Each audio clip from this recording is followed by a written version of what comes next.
The views expressed on the Warren and Bradley Show are not necessarily those held by the hosts, Warren and Bradley, nor those of the proprietors of the website, warrenandbradley.com. 5, 4, 3, 2, 1, fire!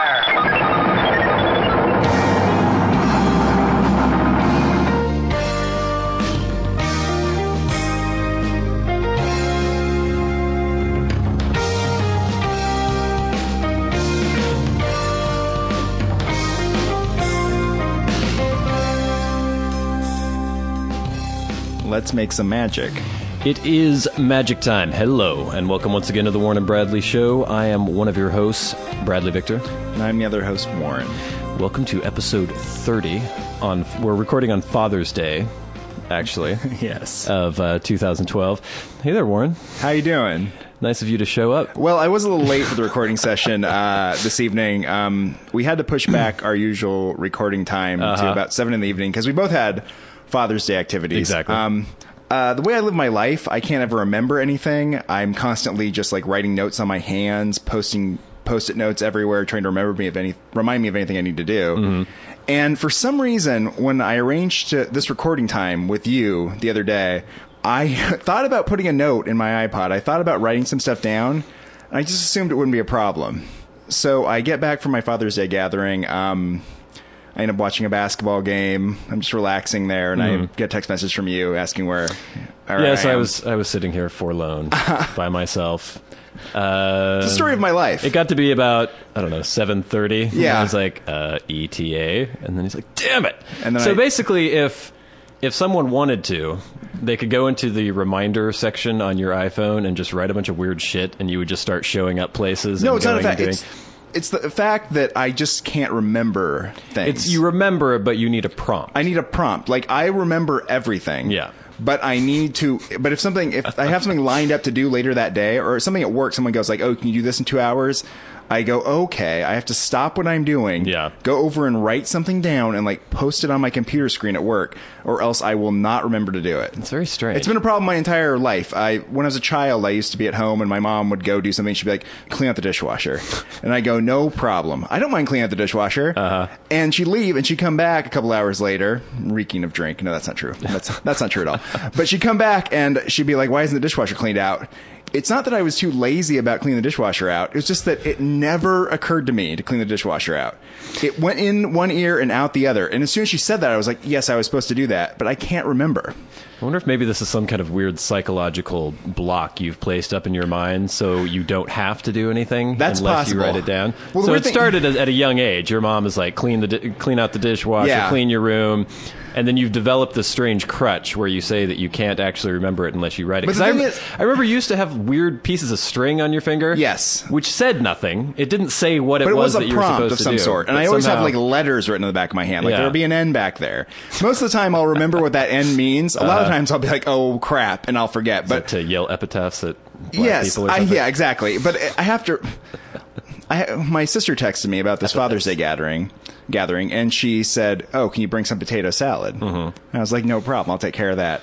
Put a bunch of notes everywhere. Were you going to make potato salad? No, I went to the store, bought a 4-pound bucket of potato salad. I was like, this will take care of it. And put a bunch of notes everywhere about bringing the potato salad to my dad's. Before I was going to go to my dad's, I took the potato salad out, put it in front of the door, and put my wallet on top of it. So you would have to trip over it. So I'd have to trip over the potato salad to forget it, because I will forget it. There's no way I'll remember it. And I did get the potato salad there. I did not remember to come and record this podcast, unfortunately. That's very interesting. It's a horrible affliction. You would think that this would be such an important part of your life that you would be just dead set on making sure that you arrive. Well, the strange thing is that because I have these horrible memory problems, I've never not paid a bill on time. I've never not returned a movie on time. Because you have to be organized. Because I have to put all these notes everywhere, and I have to organize my life in a way that I can remember these things. Yeah. So I usually just remember everything. For some reason, the other day, I just decided, oh, it won't be a problem. This won't be a problem for me tonight. I'll just walk right over it. I'll remember no problem. But it's a humbling experience. It reminds me of who I am. See, that's the odd thing about you, is that you remember very strange, esoteric, completely useless things that you read quite easily. But see, I'm kind of, well, I wouldn't say I'm the opposite because I remember a lot of bullshit too, but I am very good at remembering, like, someone will just mention something like, oh, this is going to happen. And Yeah. I'll remember. I might ignore it, but I'll still remember it. So I can't really use that as an excuse. Like, if somebody says, I don't know, invites me to a party or something, and then they ask me, oh, you didn't show up, and I can't, well, I do say that I just forgot, but that's not true. You say it, but it's like, it's a lie. Somebody will invite me to a party, let's say next weekend, and be like, oh, come to this party. Or our friend's band is performing this next weekend. Oh, yeah. I think I saw something on Facebook about that pop up. I was like, oh, maybe I'll go see that. But there's no way in hell I'll remember. Give a plug? That's Sean. Sean, who yelled at the person at the movie theater. I watched Prometheus last weekend. They'll be playing at not in Scottsdale, Arizona. Not in Scottsdale, Arizona. Not with Groupus McKay and the Rob Rousers. Is it going to be at Shakedown? I believe they're playing at the Shakedown on Saturday or something, maybe. I'm not that specific. I know there's a show. Okay. But if that day rolls around, I'll be at home probably watching a basketball game or reading a book, and then maybe someone like you or someone else I know will text me, be like, you want to go to the show or something. I'll be like, oh, yeah, I'll go. Right. But just independent of anyone else, there's no way I would remember that was happening.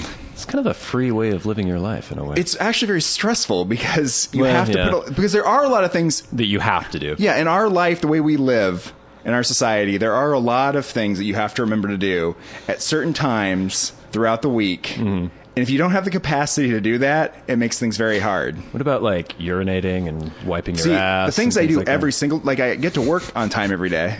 You know what I mean? Yeah. Because I have to do that every day. I just imagine you sitting in a room, oh, I forgot to eat today. Or your girlfriend knocking on the door asking if you've slept because you forgot to lay down and go to bed because you didn't have a note. Well, this is the other thing about this whole situation this evening. Girlfriend's out of town. Oh. So this wouldn't have happened if she was around. She would have been like, aren't you recording with when you get back from recording, I would have been like, I wouldn't have acknowledged that she had reminded me, but I would have been like, yes, when I get back from recording, I'll drop by your house or something. You know what I mean? Well, and I think normally I would probably have sent you something in advance, like, hey, we're still on for this time, or we're going to, and then that would have gone. That would have prompted me probably, and it would have like helped. But it's a difficult challenge. It just went totally blank. I was about to say something. So you're talking about memory. That was weird because this is the thing this is my problem. Yeah. Like I will walk up to somebody with whom I've had multiple conversations, somebody who has been involved in like major aspects of my life, and I might just forget their name. Yeah. Or forget who they are. I mean, I know them. I just have no access to that information, and it won't come to me. Yeah, because I get that situation sometimes, too, where you, like, see somebody and you're like, oh, it's somebody's girlfriend, or that's that person I met last week. And you see them, and the name doesn't come to you instantly. Well, I have a weird way of discarding information, and sometimes it's very insulting to people because, I mean, there have been people I've dated before, and I don't remember them. That's weird. Yeah. Or maybe I remember who they are, but I don't remember the circumstances of the things we've done in the past, and they'll mention something about what we've done. We'll just I have no memory of this whatsoever. Okay, we have this much in common because I have this situation too, in the sense that I don't know, people put a lot more emphasis on certain like things they have going on in their life that they find very important to them. Yeah. And it's just like another thing that happened, and I can like remember a series of things happening with certain people or us. But I can't remember, like, specific instances. Well, usually if somebody prompts me about a certain story or some incident, I will remember. But there have been cases where it's just complete blank. It'll be like actually dating someone, sleeping over at their house. Like, oh, remember when we went and we had dinner at this restaurant and then you came over, and I'll be like, ew. And some part of me is wondering, is that really even me? Are you the one fucking up and accusing me of being your boyfriend when I was never your boyfriend? Well, that's possible, right? No, you wouldn't recall it if that was true. Well, obviously, but I mean, how many people go around and remember when we dated? And you're like, no. I mean, that's just a very odd thing to do, but... Yeah, it is. I was speaking with somebody the other day about high school yearbooks. Mm-hmm. And I had mentioned the fact that in one of my yearbooks, there's like a panel on the side that mentions the question, what would you do if there were no consequences? What's the one thing you would do if there were no consequences? And in the yearbook, in one of our yearbooks in high school, it says, I would shove an apple up my ass. Really? I have no recollection of saying that. I think it's very odd that the yearbook committee put that in the yearbook. Yeah, I think maybe they're just trying to fuck up your reputation, Warren. I didn't even have a reputation to fuck up. No recollection of ever saying anything about putting an apple up my ass. It must have just been some throwaway comment, and there it was. in print forever in the Bellingham High School yearbook. Well, all I can say is if we're like this now, I can only imagine what it's going to be like when we're in our 70s or 80s. I know, it doesn't bode well, does it? I've thought about that a little bit. The aging process? Well, the aging process, yeah. Yeah, the fact that, like, how am I going to remember to get to, like, my dialysis appointments in my 80s if I can't remember to come podcast now in my 30s? Can you imagine yourself in extreme old age? Yeah. Is that something that you can actually visualize? You can think of what your life might be like? Because I have a lot of trouble even imagining that, yeah. Yeah, kind of. I think maybe people just, as things slowly degrade, you get used to things. Yes. And if suddenly me being healthy and vital and full of vim and vigor like I am right now, yeah, exactly. If suddenly I were like 86 and, you know, had a colostomy bag and was like hobbling around with a little cane, if it were a sudden transition, I think I would just immediately throw myself in front of a commuter bus. But maybe it's like, you know, the whole boiling a frog in the water. Well, it is. But I think that if 18-year-old Brad was suddenly turned into 34-year-old Brad right now, you would be able to feel a dramatic change, too. I don't know. I think it would be the change would be better. You think you'd physically feel better? I think so. No, I think you're much more spry when you're 18. There's no way you can be more spry when you're in your mid-30s. I was pretty sedentary when I was 18. I'm way more active physically now than I was when I was 18. But you're also a smoker. Yeah, but I'm a weird smoker. In that every other smoker I've ever known, well, I don't know if I want to call out particular individuals, but a family member of mine who smokes probably even less than I do is often like... all the time, like seems to get winded very easily. Yes. And I'm still like running around, like I don't get out of breath. I don't have horrible coughing fits in the mornings. I don't have giant things of phlegm in my throat or anything. We'll play this tape for you in 20 years. Well, that's the thing. If I had all those symptoms, I would be like, okay, I feel awful. I don't want to smoke anymore. Yeah. Because there are people I know who are just like, oh, God, while they're smoking a cigarette. I'm like, okay, why are you doing that? You got to stop at that point, right? If it's having that kind of like deleterious effect that's so immediate. I remember IT guy John was always flabbergasted by my lung capacity. We would go swimming together and we would swim underwater and see how long the two of us could swim underwater. And I would always be like double, triple the amount of time he could. Well, the thing about IT guy John is the fact that he can't handle a cigarette. You know what I mean? Yeah. It makes him dizzy and he wants to like collapse. I don't know what goes on with his like. He does get very high. He'll take one chemistry, puff. Yeah. Ooh, I'm frying. Oh my God. And he doesn't feel so well sometimes after he does it. Yet anytime someone like brings one out and they're like, IT guy John, would you like a cigarette? He's sort of like, and I always look at him like, come on, buddy. You know what happens. You can't handle this. You can't handle your buzz when you get these cigarettes in your mouth. He still goes for it. That is a sad thing about smoking. It's the first cigarette. It's never the same.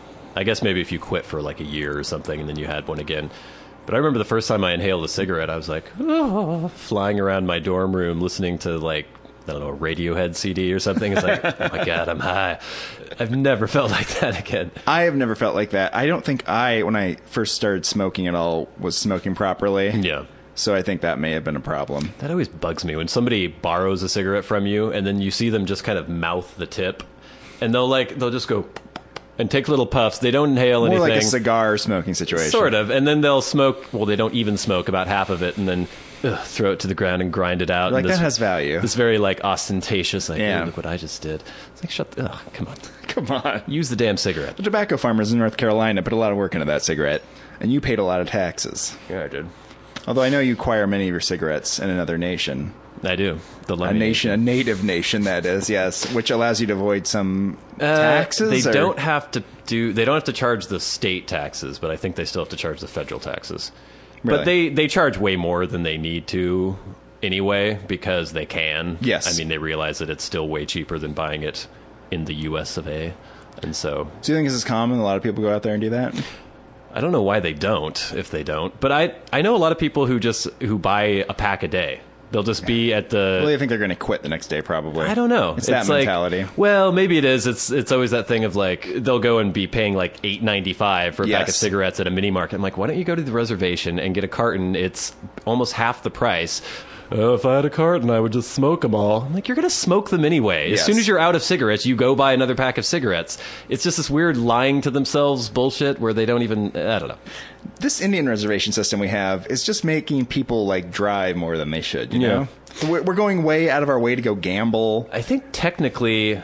I want to say, because I know when you buy fireworks on the Indian reservation, because you can get those the M80s, yes, and bottle rockets, and all the good stuff, that you're supposedly not supposed to take them off No. the reservation. No. I think maybe it's supposed to be the same with the cigarettes. I assume that you're probably evading taxes doing this. And so I don't think any prosecutor's going to come after you anytime soon. Yeah, but so you go out there and buy a fifth of Jack Daniels and a carton of cigarettes, and you're expected to drink the whiskey and smoke all the cigarettes there on the Indian reservation.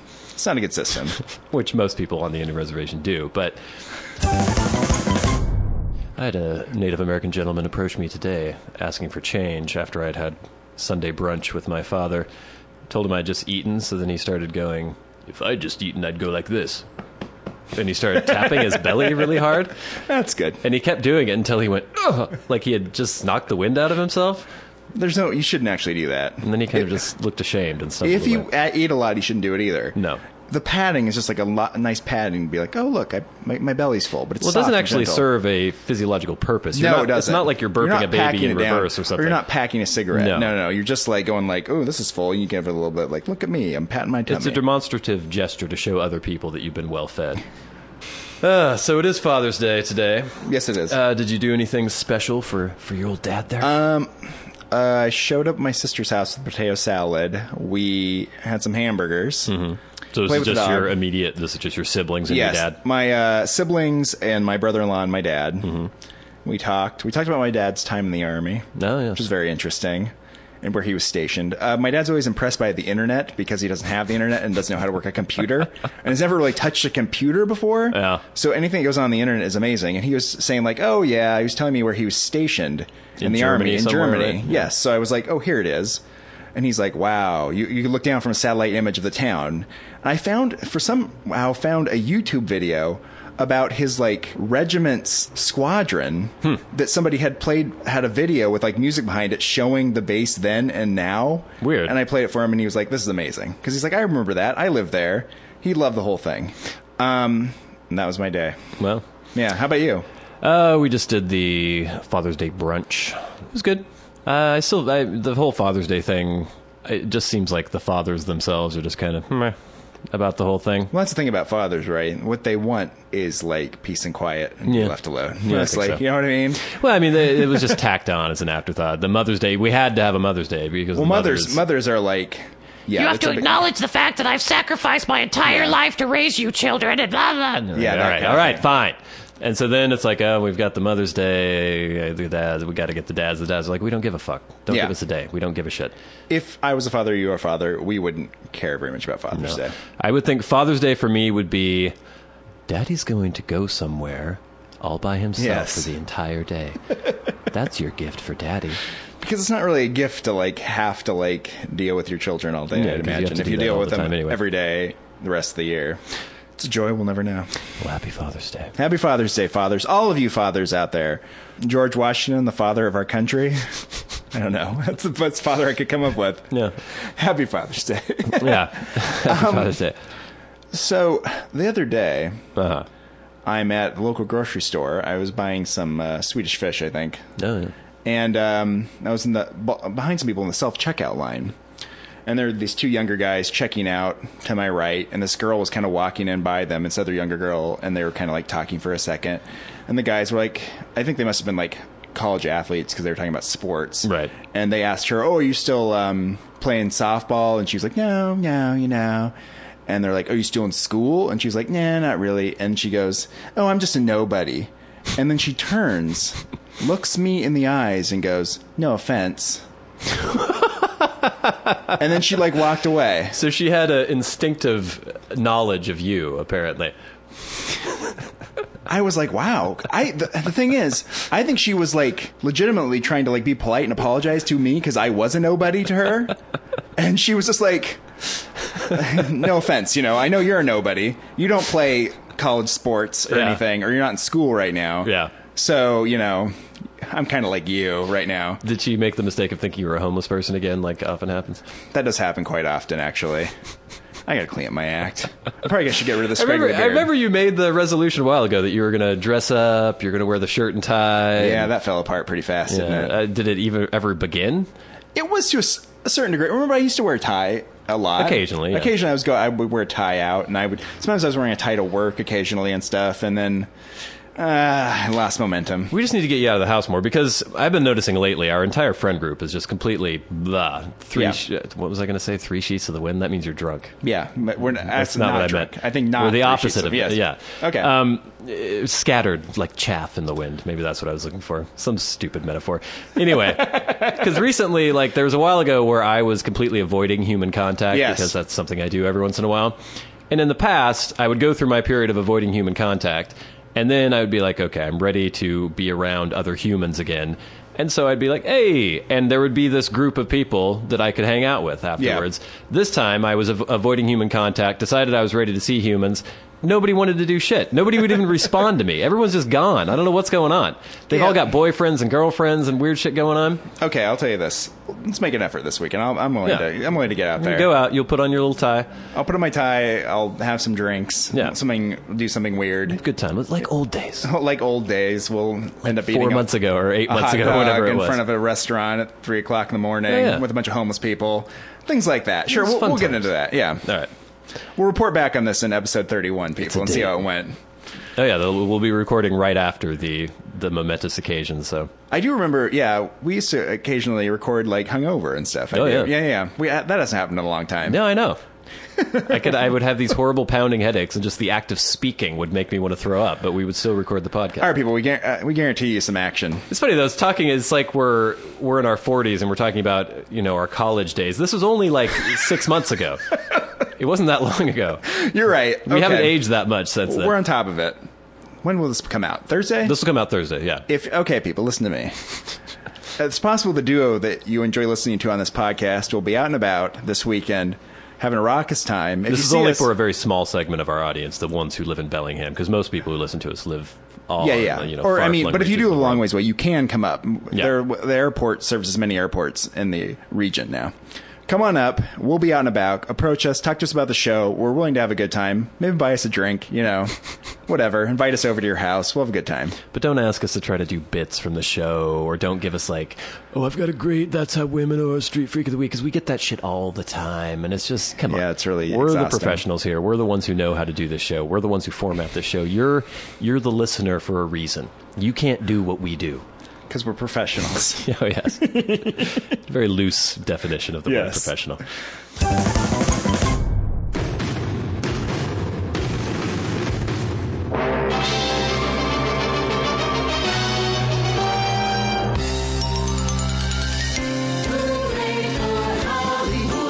Celebrity Minute on the Warren and Bradley Show.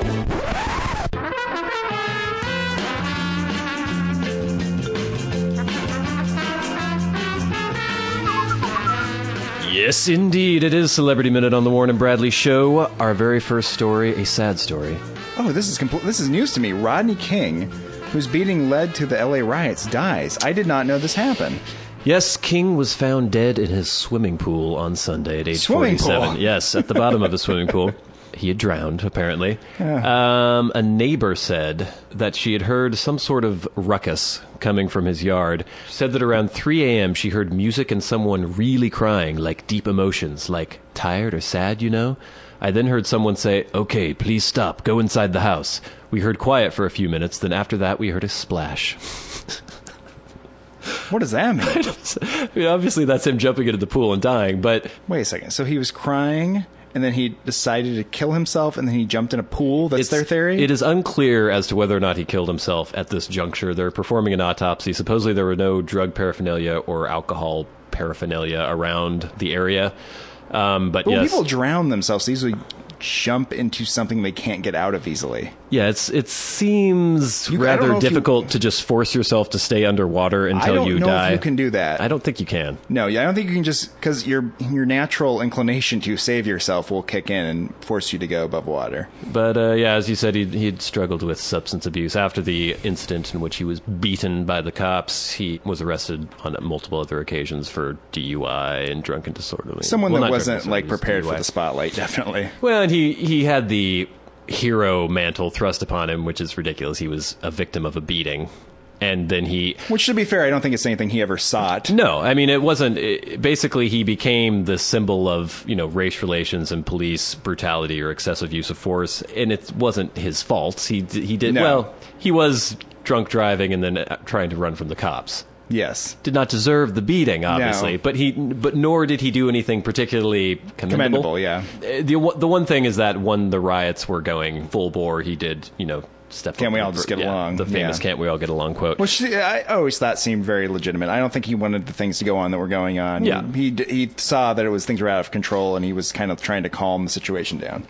But it's sad that old Rodney's dead here. He was only 47 years old, which is weird. I guess he was only must have been like young when that happened, 26 wasn't or it? 27 or something. It's been almost 20 years, I think. Yeah, it's amazing. Next story. Now, this one, I have never seen an episode of The Bachelorette. I've never seen an episode of The Bachelor. Yes. But I saw this story, and I read it, and I was amused. Because the headline of the story is Bachelorette Emily doesn't trust remaining guys after Kaylin fiasco. Kaylin? Apparently Kaylin was one of the dudes she liked on the show. And she has a 6-year-old child named Ricky. Yeah, I know people who watch the show, and I've heard about this child. Apparently, Kaylin referred to her as baggage, and she went off on Kaylin and kicked him off the show. And now she's having trouble trusting any of the other cast members. I'd like to see that in context, because I wonder if he was like, "I'll still love you even though you have baggage." Something like that. Sounds kind of like a wench. I know, but fans of the show have been told that because of this child she has, the show has had to come to her because she didn't want to uproot her child for a lot of the shoots. Okay, after kicking the 27-year-old luxury brand consultant out for bad-mouthing her daughter Ricky, Maynard brought her remaining bachelors to Dubrovnik, Croatia, but still has her doubts. "I'm sorry," the single mom, 26, tells the guys to open her Monday night rose ceremony. "I stand here and start to second-guess my decisions." With rose in hand, Maynard looked thoughtfully at her remaining suitors, but something was mysteriously off, and all of a sudden the North Carolina blonde stormed out of the Bachelorette mansion. "There's a part of me that just doesn't trust them. What else am I missing?" she wonders, running to Bachelorette host Chris Harrison. "Who else in there isn't all about me?" That's a weird quote, too, isn't it? I don't trust anyone that's not all about me, either. She doesn't take kindly to guys with ulterior motives. "I want to go out there and rip his limbs off and beat him with them." Okay, that seems like an excessive reaction to someone saying a child is baggage, to murder them and beat them to death with their own limbs. Upon hearing her former suitor will take part in this summer's Bachelor Pad 3, what the fuck is that? Maynard sniped, "The fact Kaylin will ever be on any TV show again makes me want to stab my eyeballs out with dull pencils." Oh, jeez, she's a little hyperbolic.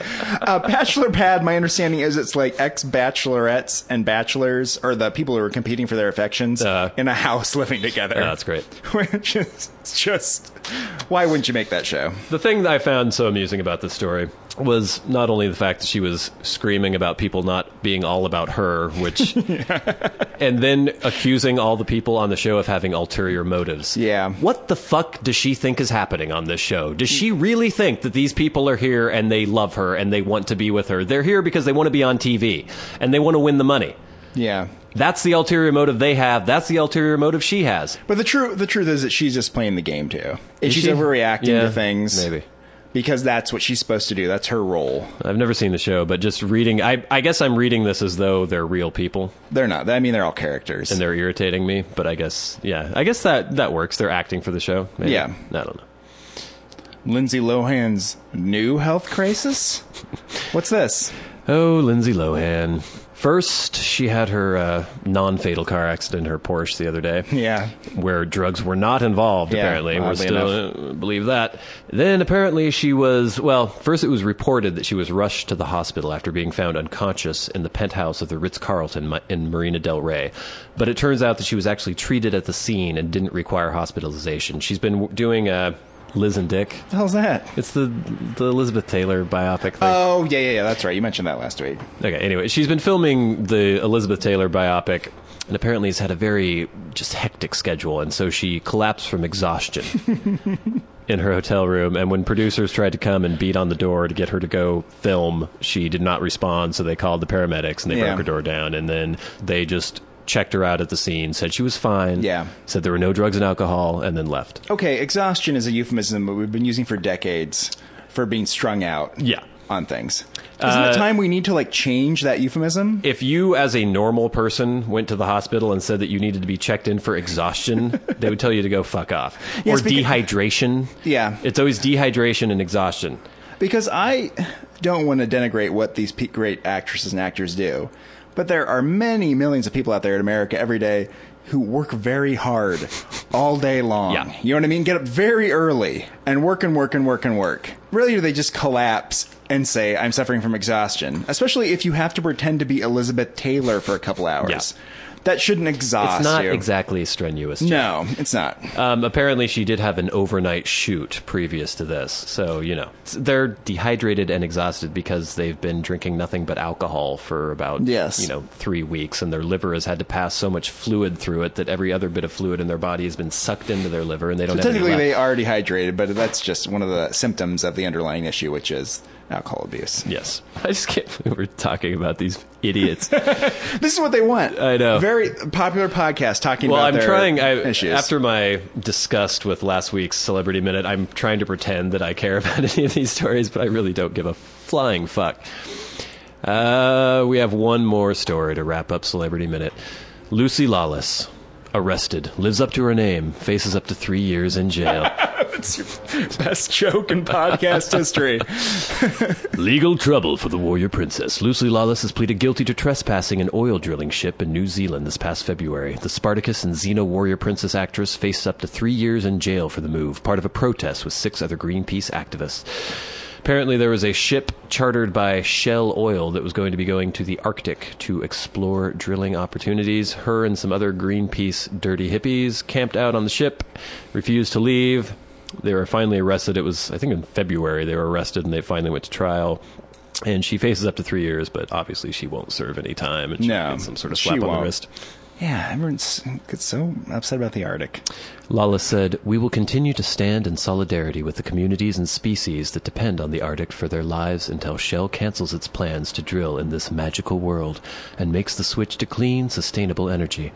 See, that's what I wonder about, if it's the fact that they're an oil company or the fact they're drilling the Arctic. It's the fact that they're an oil company. That's what I think, right? Because if they go up there and they set up a little oil derrick and they go down, they suck the oil out and they pack up their derrick and leave, I don't think it's going to impact the wildlife around there very much. And the idea that Shell needs to switch to clean, sustainable energy, they're an oil company. Their job is not to put themselves out of business. You might not like the fact that there is oil being sucked forth from the ground, but to ask an oil company to not do what they are supposed to do and what their shareholders expect them to do is kind of ridiculous. I would say be proactive, Lawless, and get out there and create alternative energy companies.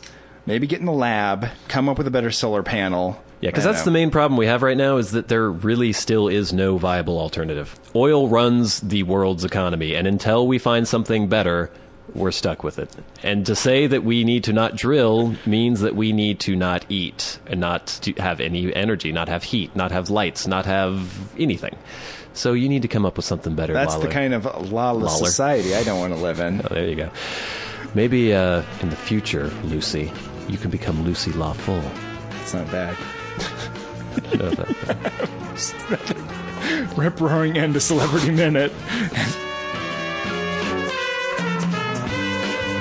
This has been Celebrity Minute on the Warren and Bradley Show.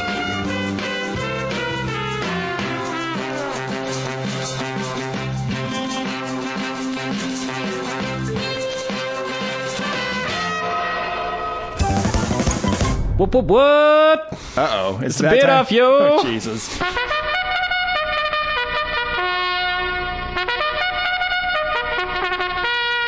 It's a motherfucking beat off, yo! It's the Warren and Bradley Show, Beard Off 2012. 2 men enter, only one can emerge victorious, as Warren and Bradley pit one set of whiskers against the other in the ultimate test of follicular fortitude. The rules are simple. No trimming, shaving, pruning, or plucking for one entire month, at the end of which we'll find out who's a man and who's a testosterone-deficient ladyboy.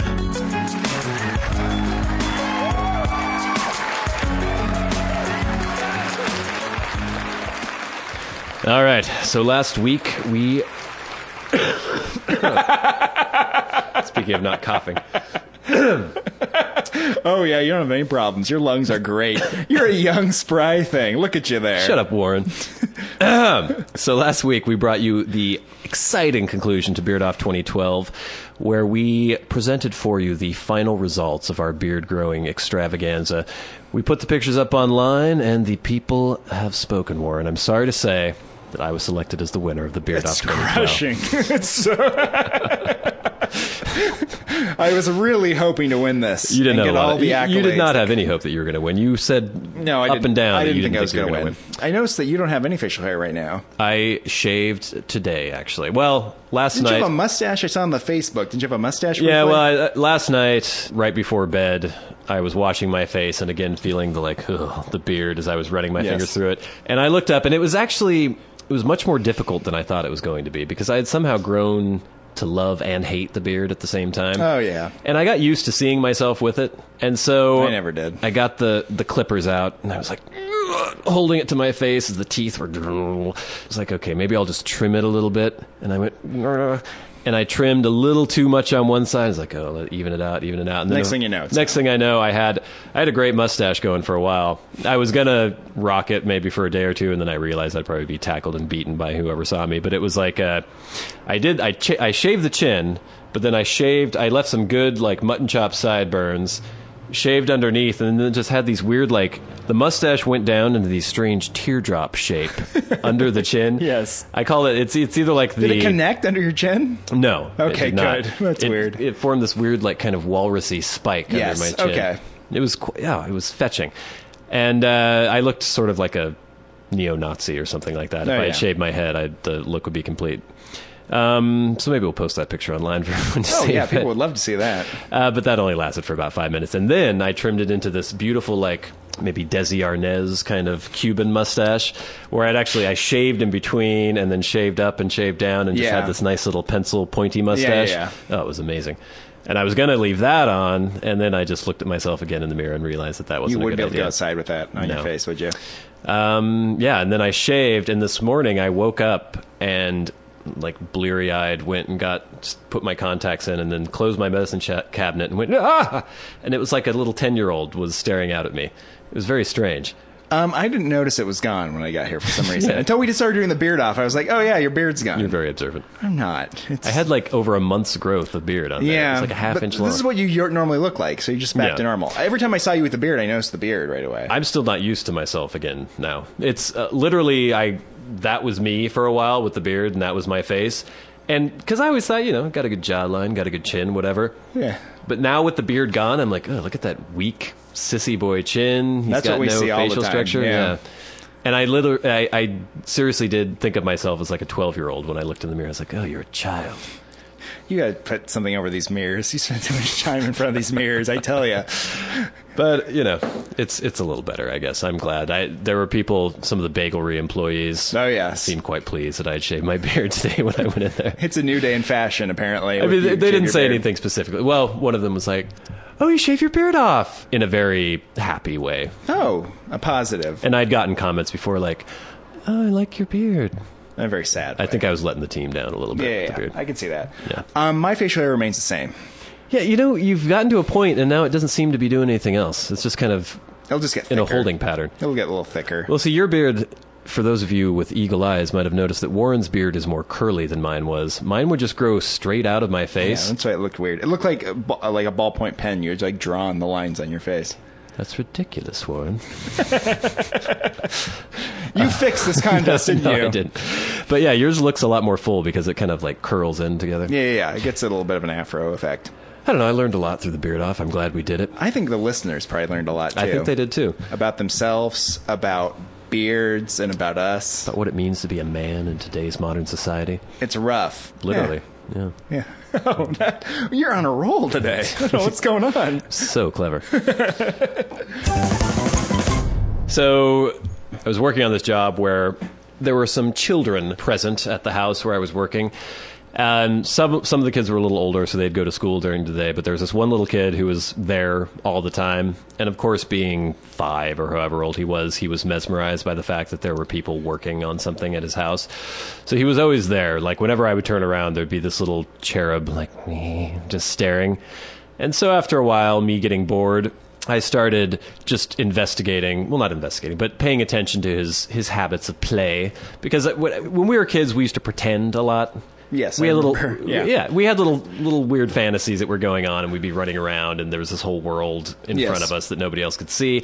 And I've always thought that it seems now that children don't do that anymore because everything video games and movies, and their parents are so involved in everything. Yeah. And it's just obnoxious. But this little kid and his brothers and sisters, and then some neighborhood kids would come around, and they're just all like running around, and I think they had like fake guns at one point, which I thought had gone the way of the dodo, that you weren't allowed to play with guns anymore.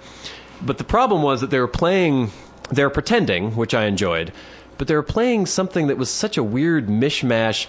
They were running around talking about the zombie power plant, and they had to get to the zombie power plant, and there were zombies coming. But then at the same time, the zombie cavalry was coming. There's no zombie cavalry. Zombies can't ride horses. Okay, you're just praising the children for their imagination. Yeah, but they were all fucked up with it. They didn't do it right. I imagine when we were children, maybe some of our fantasies may have not. No, I was always very detailed about what was happening. No zombie cavalry. Well, we never talked about zombies. Zombies are bigger now than they were. We had no zombie experience. I think we were right in that window of no zombie, because there was all the Romero movies when we weren't even born, and then no zombies, and then suddenly now there's this huge zombie resurgence. Yeah. But everything they were doing had something to do with zombies.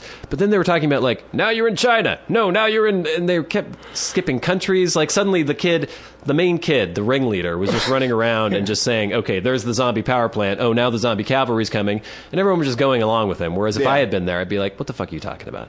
First of all, zombies don't ride horses. Zombie horses. They can't ride horses. They can't manipulate door handles. They can't do anything. I feel like I've seen a zombie horse before. Well, maybe they're zombie horses, but they're not going to have zombie riders on the zombie horse.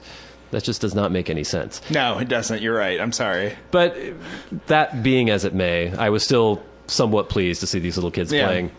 And annoyed, too, because there's nothing more irritating than the sound of kids laughing when you're trying to work. And be like, this will be you in a few years, kid. Yeah, enjoy it while you can.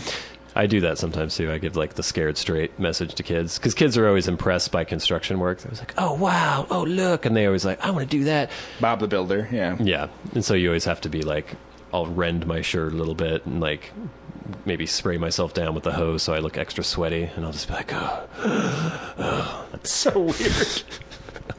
You don't want to be like me, kid. Yeah. But as I was saying, the youngest child was often left alone during much of the day because his siblings would go to school. So he would just sit there staring at me working. And so after a while, I was like, okay, I'll engage this kid in conversation. So I'd be like, how old are you?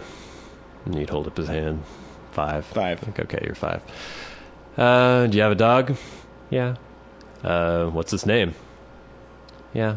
Started asking him all these questions. He just kept saying yes. So, of course, that amused me. So I started asking him other questions just to amuse myself, because it seemed as though he had no concept of what I was saying. And so I started getting to, like, you married? Yeah. Got any kids? Yeah. Yeah, it can be tough, can't it? Yeah. And finally worked my way up to, you ever killed a man with your bare hands? Just choked the life out of him? Yeah. Until finally I heard his mom very sharply from inside the house go, come in here right now. And he ran inside, and then she slammed the door behind him. And I think she had been listening to everything I was saying. Yeah, kill the man with your bare hands. Yeah, but it's not like it made any impression on him. He was just nodding his head to anything I said. This kid really 5? Yeah. Well, he raised his hand and had 5 fingers showing. Well, he should be able to respond in way more than just to say yeah over and over again. Well, he responded to commands that his mother gave him. So I think I think he had an understanding of the English language. He just was intimidated by me, perhaps, and so he was just in fear, shaking his head yes to everything I said, while I was laughing hilariously. About killing people? Yes. Yeah. Huh. That's weird. It makes me think of Bob the Builder, though. I have no. I know. You know that what Bob this the Builder exists. is? He's like, I think it's a cartoon. He's like, isn't it English? It's like books. It might be English. Yeah, because they call people them builders, right? We don't call them that. But they never show like real construction workers. They don't show you. Most construction workers are alcoholic, probably a lot of domestic violence, drop out of high school, lots of trouble with the law. Yes. Probably lots of other kids from previous relationships. Yes. Most of their money goes to child support. Mm-hmm. Can't hold any other kind of job because there's background checks involved with most other sorts of so jobs. You're getting paid under the table. They spend all their lives tearing their bodies down for not a whole hell of a lot of money. Yeah. I don't think these people appear in the Bob the Builder books. Desperate people. Just looking to pay some money for the kids. They don't love often the mother riding anymore. Bicycles to the job site because they've had so many DUIs that they're not allowed to drive anymore. Yeah. It's too a good bad. life. Yeah, It's kind of sad that, I mean, it's something that everyone needs. You need skilled labor. People need homes. People need things built.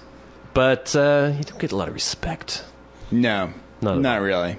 I can just see people's faces fall when I ever tell them that I do construction. They're like, oh. Well, that's just snobbishness, isn't it? Well, yeah. It's Obama's America. But I understand. Well, yeah. I mean, I understand why they say that, or why they think that. Yeah. Because they're assholes. Definitely.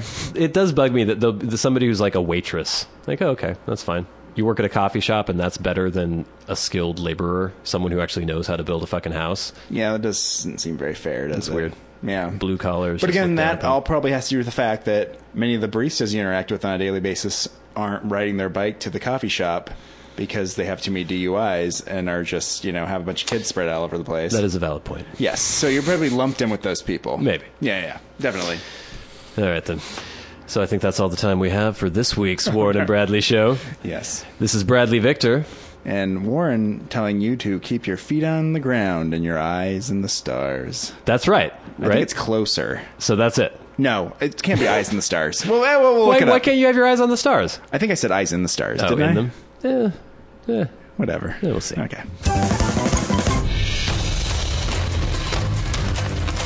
This has been the Warren and Bradley Show, brought to you by Warren Van and Bradley Victor. For podcast news and information, like the show on Facebook at facebook.com/Warren and Bradley. Follow the show on Twitter at Warren and Brad. Subscribe on iTunes and leave a review. For episode archives and episode pictures, go to warrenandbradley.com, and to contact the show, write to podcast@warrenandbradley.com.